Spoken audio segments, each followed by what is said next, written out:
नमस्कार. America, Israel आणि Iran या युद्धामुळे आमच्या केळीचे एक्सपोर्ट चे माल बंद झाला आहे. तरी आमचा माल 15 दिवसापूर्वी ₹2500 दराने गेला होता. आता ते 1500 ते ₹1600 दराने व्यापारी मागतायत. तरी शेतकऱ्यांचं फार नुकसान होत आहे.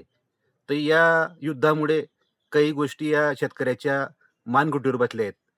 आणि तसंच काही जे आपले बाग आहेत आता उन्हामुळे ते शेकले जात आहेत, करपा येतो आहे. तर ही भरपाई सरकारला काढून द्यायची विनंती करतोय मी. आपलं हे जो शेतकऱ्यांचे नुकसान होत आहे आर्थिक युद्धामुळे, याच्यावर दुष्परिणाम शेतकऱ्यांच्या उत्पन्नावर झाला आहे. सगळे शेतकऱ्यांचा खर्च दुपटीने झाला आहे. खर्च इतका झाला आहे की मटेरियल, खत, बियाणं सगळे महाग आहेत. सगळ्या गोष्टी शेतकऱ्यांना महाग पडतायत. तरी शेतकऱ्याला या गोष्टीच्या सरकारने दखल घ्यावी ही विनंती करतो. जग तिसऱ्या महायुद्धाच्या पातळीवर आता उभा आहे. जगात युद्ध भडकलेले आहेत. अमेरिका, इस्रायल व इराण यांच्या युद्धामुळे भारतातील केळी उत्पादक शेतकऱ्यांना फटका बसतोय. अशात महाराष्ट्रातील जळगाव हे केळीसाठी प्रसिद्ध असतानाही निर्यातक्षम केळी या जिल्ह्यातून तयार होते आणि त्या निर्यात होणाऱ्या केळीला आता फटका बसलाय. काल युद्धात त्यांचे इराणचे नेते मारल्या गेल्यानंतर युद्ध भडकण्याची शक्यता अजून 15 दिवस आहे आणि या 15 दिवसात केळी उत्पादक शेतकऱ्यांना मात्र फटका बसतोय. हरभरा उत्पादक शेतकऱ्यांना फटका बसतोय.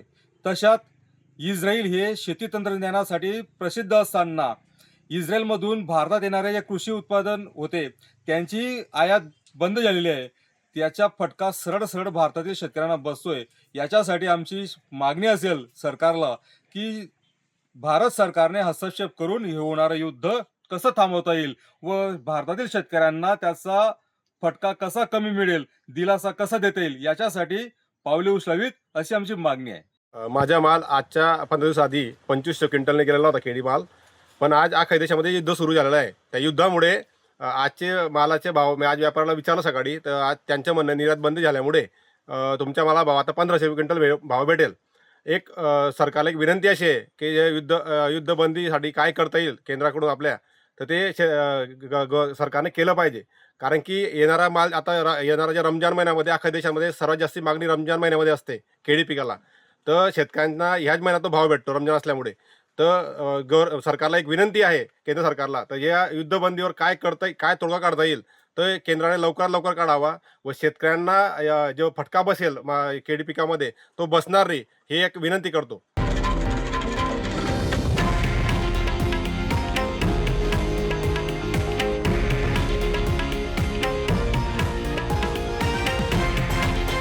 हे आहे देशातील नंबर 1 न्यूज नेटवर्क आणि आपण पाहत आहात TV9 मराठी, एकमेव.